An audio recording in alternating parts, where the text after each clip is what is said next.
Good morning. Yesterday I talked about the fact that there are so many parents out there who know that their children are ticking time bombs, that they could cause harm to others in their community, even in their own household. They are afraid of their own children as young as 5 years old, and there is no help. No one wants to help. There is no treatment. Insurance companies refuse to cover mental health in small children. They either don't recognize it or simply understand how expensive it is, and there's nothing out there for them. And some of these children, as they get older, get more violent and end up being school killers, school shooters, like the one in Parkland, Florida. I watched a lot of the March for Our Lives on Saturday, and it was so enlightening and so wonderful to see these young people, these school students, marching and creating this movement, just like used to happen in the 60s, that made so many changes in our country. These kids are our future. And while some of us embrace their message and congratulate them for not only their knowledge, but their willingness to share their personal stories of looking down the barrel of an AR-15 in the middle of history class, in the middle of what should have been a normal school day, something no child should ever have to have as a memory of their school days. Well, it was empowering to me, but to some, it wasn't so much. Now, look, it didn't surprise me that, of course, Congress was on one of their many breaks of the year. They get a lot of vacation, the Congress people do. They get a lot of breaks, and they're on their spring break right now. They're in college or something. They're on spring break, Easter break. So they weren't around to deal with these very powerful and, by the way, very polite marchers. Somebody made the comment that this march was the cleanest march they've ever seen. There was no litter, trash thrown all over the ground. These kids were respectful of where they were in their nation's capital. They didn't cause damage. They didn't cause riots. They held a peaceful march, and good for them for doing it. It also didn't surprise me that President Trump escaped with his family to his Florida compound, his Florida White House, so to speak, so he won't have to deal with these pesky children who want change in their country, who want to be able to go to school without fear of being murdered by a classmate, by some nutcase who got a gun instead of the help they needed to possibly become a normal member of society. But this came across the web yesterday, and I lost my mind. Because I'm from Pennsylvania. You all know that. And we have a senator here that, oh my God, just when you think he went away, he just keeps coming back with more and more really good ones. Rick Santorum is the topic of today's show. Rick Santorum has dropped some whoppers in his 2 runs for the presidential nominee from the Republican Party, which thankfully, thank God, both times he lost. But yesterday he made this completely horrific comment. Actually, it wasn't yesterday. It was in response to the march. He had a message for these brave students. These students who are survivors of gun violence in their schools. He said, you know what? Quote, you need to stop worrying about changing gun laws and learn CPR. Take CPR classes. Anybody else out there dropping their teeth right now? I mean, seriously, dude, this is your advice to our school children? You know, I can translate that because I've been listening and hearing Rick Santorum's rhetoric for a long time, being from Pennsylvania and all. I know how he feels about women. I know how he feels about women who work or who dare to do something other than birth babies and cook dinner for their husbands. I know how he feels about rape victims who choose to have an abortion if their rapist, the monster who violates them, against their will, they choose to abort that rapist's spawn from their body. I know how he feels about all this because he's been very clear about it. In one of the debates, when Rick Santorum was on the podium running for the nomination for Republican president, someone asked him where his wife was. And oh, by the way, everybody already knew that his wife had had an abortion when she was in college. So he had to address that since he is so anti-abortion under any circumstances. His claim to fame is that they have a severely disabled child and how wonderful they are for not aborting that child when they found out she was going to be born to spend all of her life suffering and needing very expensive health care, which, of course, as a senator, they can afford. They have better health care than most of you guys out there. So that's his claim to fame. He toots that out every time he can about how horrible abortion is, and of course they would never have aborted this severely disabled child they gave birth to. But when asked where his wife was during this debate, guess what his answer was? And he said it with a straight face. She's home taking care of our 5 children, where she belongs. He had to add where she belongs. Well, of course, that went viral. In other words, his wife belongs at home, in the kitchen, cooking, cleaning the house, doing the laundry, doing the shopping, and taking care of the kids. While big man Rick Santorum's out there campaigning to be president. Yeah, that was a good one. He also penned a book, which is interesting. And I haven't read the book, but I've read excerpts of the book. In his book, which I believe was written in, well, it was written in this century, although if you read it, you wouldn't think so. I think it was written in 2008, somewhere around there, 2007. He said that women having careers destroys families. That's a quote. Wow. Wow, Mr. Santorum, really? See, in my opinion, and in most people's opinions, women having careers, well, first of all, it's a necessity in this economy that you're a part of as a senator. Our economy in our country right now requires that it takes 2 incomes to support children. Even at the lowest end of the spectrum, it takes 2 incomes. So in most people's opinions, even while many mothers would love to be home in their kitchens baking cookies and waiting for the kids to come home from school to see how their day was, it's not realistic in this economy. And actually women being actually hired to do more than just answer a phone or sell Tupperware actually saves families. These women are supporting families instead of sitting home on welfare checks or waiting for a man to come along and save them and support them and bring home the bacon. Nice, huh? This is how Rick Santorum thinks. Another one of my favorite Rick Santorum quotes is that if his daughter were raped and got pregnant, he would see that as a blessing coming from a tragedy. Yeah, a blessing that his daughter, first of all, was violated, was raped, forced to have sex against her will, and now is pregnant to a rapist, a criminal, a monster.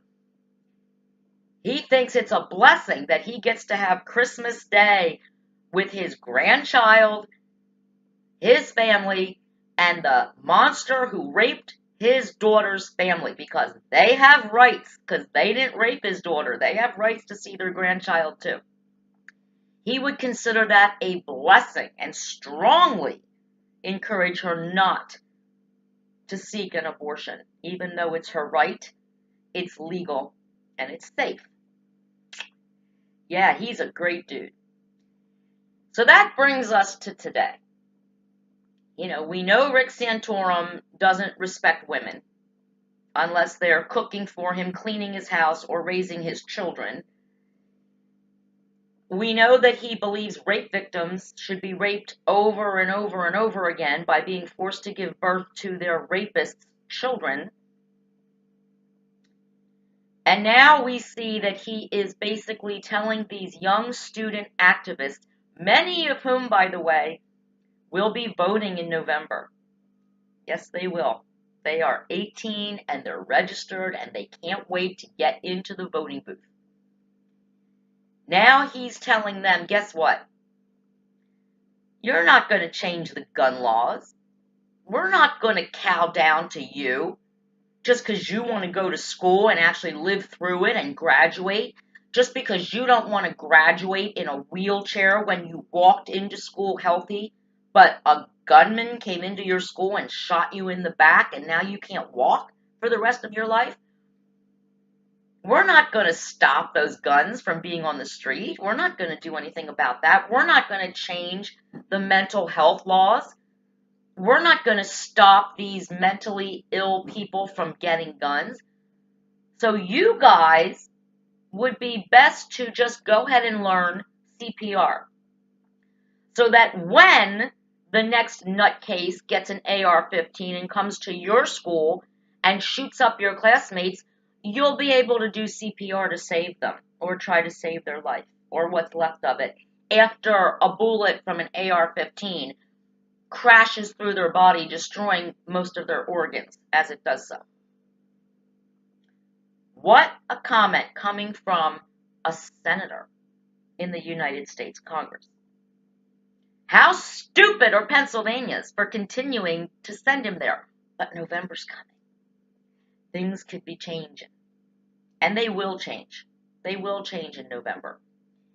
You know, when I hear comments like this, when I see Emma Gonzalez's picture of her ripping up a gun advertisement and somebody photoshops it to make it look like she's ripping up the Constitution to discredit her, when someone says that David Hogg is a paid actor that is pretending to be a survivor of the Parkland shooting, this is what's going on, and this is all NRA sponsored. And I'd like to ask, why do we need an NRA? Why do we need an institution that basically promotes the sale of seriously deadly weapons that are meant to kill people? I don't know. Why do we? Do we have a national bowling association that encourages people to go out and buy bowling balls and go bowling and take your kids bowling? No. Do we have any other kind of non-lethal activity that has a national association with paid acting spokesmen like Charlton Heston going on and saying, you know, you're not going to take my gun, you filthy Democrats, over my dead body? No, we don't have these associations. We don't have a national smoking association that defends smokers' rights even though smoking is legal and smokers are discriminated against every freaking day because they say we are killing innocent people with our secondhand smoke. We don't have anybody defending that. And you can say that using legal tobacco is in the Constitution. I mean, our forefathers used tobacco. They smoked pipes, they smoked cigarettes, they smoked the peace pipe. We know that wasn't tobacco necessarily. It's part of the right to life, liberty, and the pursuit of happiness. Smoking makes us happy. We should be able to smoke, right? It's legal. But there's no national smoking association that protects smokers, protects us from the discrimination we face every single day through insurance companies in the workplace. People are getting fired from their jobs, the jobs that they're good at, because they smoke legal cigarettes. But we have a National Rifle Association that basically supports people like David Koresh. And I saw the Waco, I've already said this on a previous show, but they support militias whose goal is to take up arms against our government and against you and me. If we actually say, well, I'm not going to take up arms against my government, then I become the militia's enemy. If I think my neighbor has 42 AR-15s in their house, I'm going to report that to somebody because it's going to make me nervous. I become an enemy of the militia. And then I'm a target. My family's a target. Most of these people who are members of militias, most of them, not all, they're nuts. David Koresh abused young girls. Everybody was married to him, and no one was allowed to be married or have sex with anybody else but him. Okay? I saw the miniseries. While I don't know that the ATF needed to be raiding David Koresh's home because at that point they didn't actually present a threat to anyone, what they were doing on that compound wasn't exactly kosher with most laws, especially laws protecting young children from abuse. Like 14-year-old girls that David Koresh said, you will now be my wife and birth my babies. Not good. So technically, it was more about the fact that the NRA supports people like David Koresh.